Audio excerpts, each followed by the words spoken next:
Hey guys, Rob Skiba here with another seed vlog. So I put out a video recently regarding the initial discussion I've had with a special effects house regarding visual effects for seed in this video right here. And in the comments, a question came up that is actually fairly common, so I'm going to go ahead and address it here.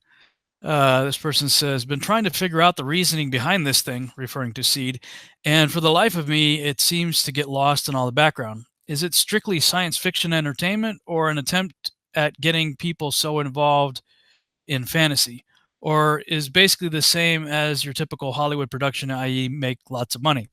The reasoning for subscribing to your channel was that there appeared to be a message being delivered. That message, in my opinion, no longer appears to be the as I originally interpreted. I'm not the must be a typo here, but anyway, the basic gist of it is, what's going on here? You know, I come to your YouTube channel and I subscribe to your YouTube channel because I'm interested in your videos. So what's all this seed stuff, right? I subscribed to your YouTube channel and, I used to come here for all the content. I've put a lot of videos out. And all of a sudden you're not putting out content anymore. You're just talking about seed all the time. So what's the deal? And well, I mean, if you've gone through any number of these videos, I have described what seed's all about.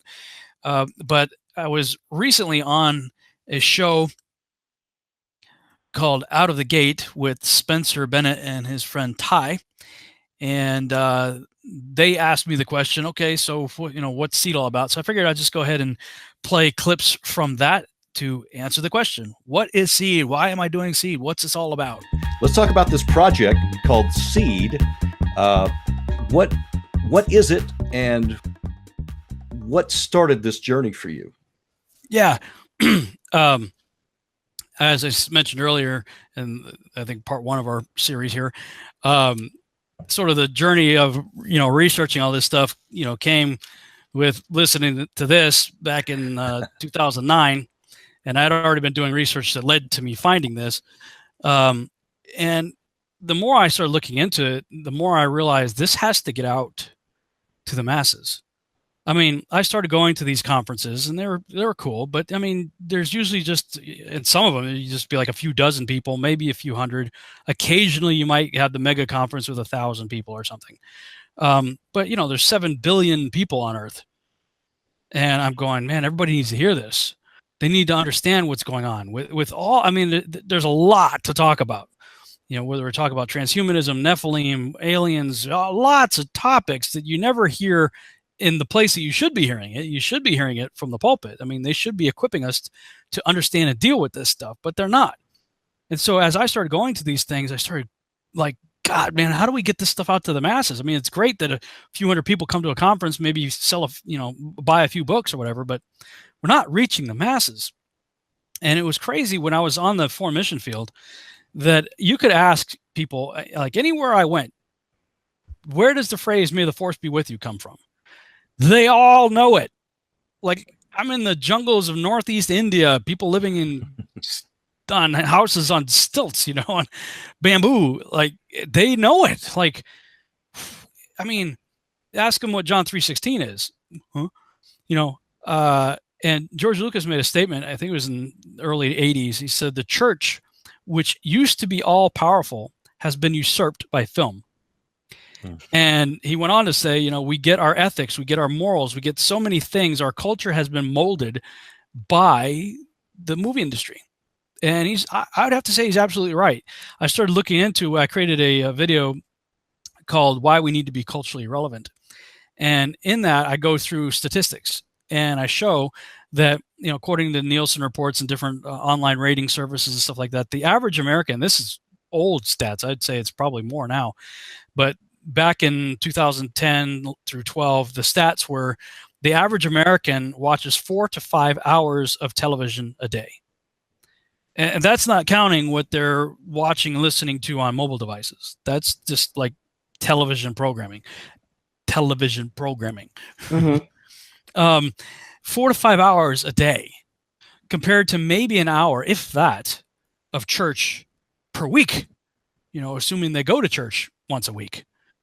And they're spending at that time, it's gone up since then, but at that time, the statistics showed that Americans were spending close to $10 billion a year going to the movies. So, and I'm one of them. I go to the movies and I'll binge watch a show for 3 or 4 hours. I'm one of those statistics. Mm-hmm. So I went and saw the movie Thor, the first one. And I enjoy the superhero movies and stuff like that. And when I go to a movie, I usually go first for entertainment, just to be entertained. If I like a movie or if I dislike a movie, I'll then evaluate, okay, why did I hate this movie? Why did I love this movie? And I feel so compelled, I'll go back and watch it again to try to answer those questions as a filmmaker. Why did I like that movie? What was so great about it? So Thor, I really enjoyed. So I went back and saw it a second time. The second time I saw it, I was grieved in my spirit when I left the theater. Because here's a movie that was made for 100 million plus, it was the budget. Grosses billions of dollars. The message of the movie is the Son of God saves the world. Problem is, it's the wrong son of the wrong God. Yeah. Thor, son of Odin. And there are lots of other movies. There are Percy Jackson and The Lightning Thief and The Clash of the Titans and lots of the movies like that were coming out, and every one of them had the same theme. Son of God saves the world. Wrong son, wrong God. Yes. Superman. Yeah, well, yeah, all of that stuff. And I was grieved. I'm like, God, is fireproof the best we can do? And I don't say that to mock Sherwood Baptist Church. Alex Kendrick and his brother, they're doing some great stuff. They make Christian movies like Facing the Giants, Fireproof, Courageous. They do some good stuff, and I think that there is a place for movies that preach to the church. But the reality of it is these movies are preaching to the choir because the world's not going to see them. When you put, Secrets of Jonathan Sperry up on the marquee up against G.I. Joe, Transformers, and Star Trek, who in the world is going to see Secrets of Jonathan Sperry, which was an overt Christian movie with the commander of the Love Boat, Captain Stubing was the main actor. Kevin McLeod. I'm sure he's a great, fine Christian guy. Okay, great, wonderful. But who in the world's going to see these movies? Nobody. And the numbers prove it. You can look up the statistics that prove it. So I'm so frustrated. I'm like, God, and first of all, the average Christian budget for a Christian media production is under $1 million typically. A lot of times in the hundreds of thousands, and you're lucky if you ever find something that even gets over $1 million at all. And yet here's the Son of God saves the world, and the average budget is $80 to $150 million on average. And they gross billions to go make more. And I was so frustrated by it. I was crying out to God, and I felt like he said to me really clearly, you have got to become as good at telling the truth as they are at telling lies. So I thought, okay, I'm going to start analyzing how does the devil lie to us? And he doesn't come right out with a lie. Boom, lie.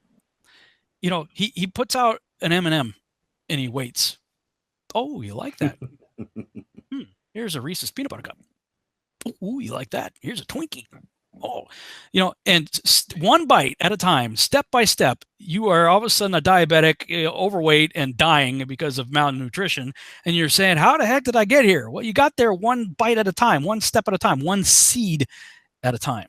Wow.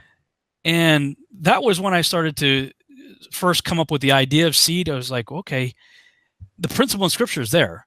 There's the plowing, there's the seeding, there's the watering, nurturing, and harvesting. And the problem Christians have, I think, is they're preaching in a venue that that's not the right place for preaching. People don't go to the movies to be preached to. They don't watch episodic television to be preached to. They could surf to TBN if they want to be preached to. Or they could go to church if they want to be preached to. They go to the movies and they watch episodic television because they want to be entertained. So when you try to force a message on somebody in a preachy sort of way in a venue where they're going to be entertained, Paul says the carnal mind cannot discern the things of the Spirit because they're spiritually discerned. So when you're trying to force, the Bible says, the Bible says, did I tell you the Bible says? Click. They don't get it. And it's usually some guy with a bad Southern accent. Which makes it so much worse. Oh, it's like fingernails on a chalkboard, Dear God. And, God is like a 2-syllable word, too. God. Oh, yeah, there's either the God or the God. God. Jesus. You guys have that down pretty good. Well, we've had a lot of practice. It's so cliche, and what they try to do, and God bless them, I understand it. I'm evangelical at heart myself, but they try to go from preparation to seed planting to watering to harvest in 90 minutes. And in my experience as a missionary traveling to almost a dozen countries, that's not how it works. Salvation works through relationship. It works. They'll care what you know when they know that you care. You spend time with them. It develops over time, and God has to prepare their heart in advance first. They have to be prepared because the things of the Spirit are not discerned by the carnal mind. So they have to be prepared in order to receive the message in the first place. So I thought about that concept about seed planting and harvest. I thought about all the lessons that I learned on the foreign mission field as far as what works and what doesn't work in evangelism. I thought about what works and doesn't work in standard media productions, movies and stuff like that. And I come to realize that while my mind was initially thinking movie, I realized television is way better, because in a movie, first of all, it's an enormous undertaking to create a movie. And if you even get distribution, God bless you, good luck. That's awesome. If you manage to get distribution, it's a one-shot deal, 90 to 120 minutes. I hope you got it all out. Yep, the expectations are so high. You don't have any room for error. You don't have room for competition too. A ton of competition, and frankly, you're not going to have the budget. You're just, sadly, you're not. So then I started thinking, well, with television, especially multiple seasons, I mean, the shows that I watch are mostly what you would consider serialized, where you don't have a story wrap up in 1 hour. It's, a storyline takes over a season, like 24. What an amazing concept.